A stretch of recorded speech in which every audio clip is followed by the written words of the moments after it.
I never believed the thin line between curiosity and madness could be so fragile until that one night at Forest Haven. The place itself, an abandoned asylum lost to overgrowth and decay, promised nothing more than echoes of old, forgotten stories. Our flashlights, mere specks of light in the sea of darkness, seemed almost invasive as we pierced the silence of the long, deserted halls. It started as a dare, a test of courage. I always prided myself on my skepticism, a firm belief in the logical explanations behind every so-called mystery.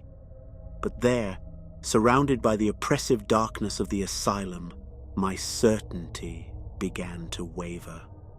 The air was thick, charged with an energy that seemed almost tangible, and despite the coolness, my skin prickled with an inexplicable warmth.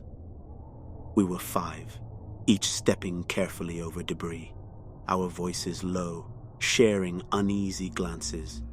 It was supposed to be fun, an adventure.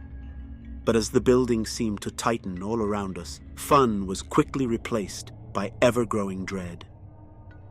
The deeper we ventured, the more I felt like I was being watched, as if unseen eyes followed my every move. I remember the hallway leading to the isolation wards. It was narrower, the air denser. There, the real fear took hold of me. It wasn't just the isolation or the unknown, it was the sensation of being utterly trapped, both physically and mentally. My friends joked nervously, their laughter hollow, failing to mask the tremor in their voices. In one room, half collapsed and void of any light, I saw something. A sudden movement, swift and fleeting, a shadow against shadows, darker and denser than the rest of them.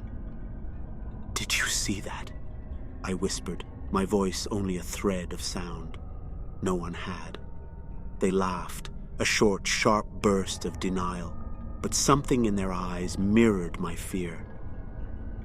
We moved on, but the feeling of being followed only intensified, as if whatever I saw had taken an interest in us. The power of the mind to conjure horrors in the dark is truly immense, and I couldn't escape these thoughts. The deeper we went, the more the boundaries of my disbelief were tested. The air grew colder, our breaths turning to mist, and I felt a relentless urge to flee. But it was when we reached the end of another corridor, standing before the remnants of the electroshock therapy room, that the true terror gripped me. There was a chair, its straps frayed and dangling, its metal frame grotesquely twisted as if reflecting the suffering it once hosted. And there, in that chair, I saw it again. The shadow, more defined this time, almost human in its form, but terribly distorted. It was no trick of the mind. It was there, and this time, my scream tore through the silence, urging my friends to see. But in that instant, the figure vanished. We ran. The corridors became a blur as our ragged breathing echoed off the cold walls. We didn't stop until we made it outside to the cold night air. The asylum, now, a silent monolith looming behind us. As we drove away, no one said a word. The car's hum was a comforting return to some kind of normalcy, but the night had changed something within me. I could no longer hold on to my skepticism with the same certainty. What had I seen? A ghost? A trick of a paranoid mind? Or something else entirely?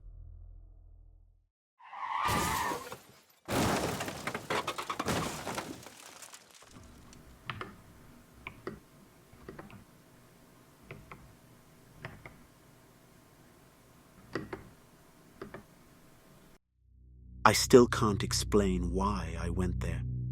Maybe it was the relentless boredom of a long summer, or perhaps the lure of something hidden beneath the mundane. Either way, I found myself standing at the gates of the old abandoned high school at the edge of town, with a mix of anticipation and fear. It had been shut down for several years, its decrepit structure hidden behind overgrown ivy and rumors darker than the woods surrounding it. They said it was just unsafe, a hazard at risk of collapsing, but the local kids whispered about the disappearances, about students who ventured in for a thrill and never strolled out. I pushed these thoughts aside as the rusted gate creaked open under my touch. Its wail like a warning I chose to ignore. The air inside was cool and damp, carrying a musty smell that filled my lungs with every cautious step. My flashlight's beam danced over graffiti-laden lockers and shattered glass, the silence so thick that every small sound seemed amplified. I ventured deeper, drawn to the infamous hallway 7B on the second floor. It was an area supposedly untouched since the school's abrupt closure, left exactly as it was, frozen in time. As I ascended the creaky stairs, the graffiti began to change. From mindless tags to urgent pleas. Turn back. Don't open the doors. As I reached the top, I stood before hallway 7B. The doors along this corridor were, oddly enough, all closed. I pressed my ear against the first one, listening. Silence. With a deep breath, I pushed it open. Inside, the classroom was bathed in the eerie light of a setting sun filtering through grimy windows. Desks were arranged haphazardly, as if the children had left in a hurry. A chalkboard bore the remnants of a lesson long forgotten. Dust particles dancing in the sunbeam like tiny, suspended spirits. Drawn inexplicably forward, I navigated through the maze of desks. Reaching the chalkboard, I saw that amidst the algebra equations was a childlike scrawl. It watches from the corners. A chill ran down my spine as I slowly turned, the sunlight now casting shadows that seemed to shift as I moved. As I was leaving the room, a cold breeze whispered down the corridor, carrying a faint sound. A giggle, distant and chillingly innocent. I should have left just then, but curiosity, cruel, insatiable curiosity, urged me forward. Each classroom bore new secrets, a diary filled with ramblings about being watched, a camera with its lens shattered, a drawing depicting an indistinct figure looming over a child. Each discovery tightened the knot of dread in my stomach. When I reached the final room of the corridor, I hesitated. This door was different, newer, sturdier, as if it meant to keep something out, or inside. The door handle was ice cold, the air humming with palpable tension as I pushed the door open. Inside, unlike the other rooms, was a circle of chairs, each facing inward as if hosting an invisible assembly. In the center, a single chair was overturned, as though its occupant had left in haste. My flashlight flickered, a pulse of dread shot through me, then silence, profound and pressing. I stepped into the circle, an inexplicable pull urging me closer to the fallen chair. The air grew colder, the edges of my vision blurred as if the room itself was constricting around me. My own breathing sounded foreign in my ears, a ragged, rhythmic interruption to the stillness. As I righted the chair, the silence shattered. A scream, so raw and so close I could feel the breath on my neck. I fled, the hallways now a labyrinth of terror as I tried to find the exit. I managed to burst through the entrance, the oppressive atmosphere of the school relinquishing its hold as I crossed its threshold. The sun's last light granting a surreal calmness from the horror I had just escaped. Back home, the weight of what happened pressed down on me.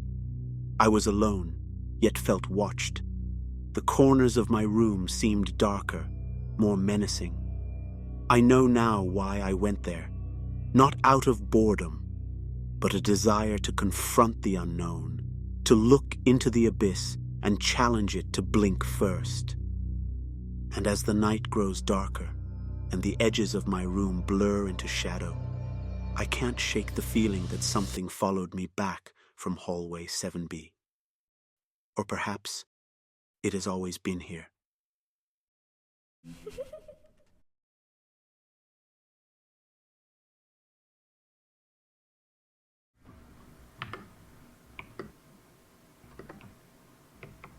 The first thing you notice about the Waverly Hills Sanatorium isn't its size. Though the sprawling structure looms like a tired giant against the skyline, it's the windows, hundreds of them, like hollow eyes, following your every move. I remember the chill that skittered across my skin as Jake and I stood before it, our breath fogging in the cold air. "We shouldn't be here," I muttered, my voice barely a whisper against the howling wind that seemed to sweep through the desolate grounds. Jake, always the thrill-seeker, flashed a grin. "That's exactly why we're here." Our plan was simple. Explore the most talked-about floors, snap some photos, and leave before dusk. The lobby was a cavern of shadows, the walls stripped bare and the floor littered with debris. Our flashlights bobbed over peeling paint and graffiti, the light catching on broken glass like stars in a dirty night sky. It was just an old building, I reminded myself. Yet, the deeper we ventured, the heavier my dread grew. We took a staircase, its steps groaning under our weight, leading us to the infamous 4th floor. According to legends, that's where most of the tormented souls roam, lost and unyielding. But I didn't believe in such stories. Not then. The corridor stretched on endlessly, doors lining each side. Behind one, a child's room lay frozen in time, stuffed animals piled in a corner, their colors faded and eyes missing.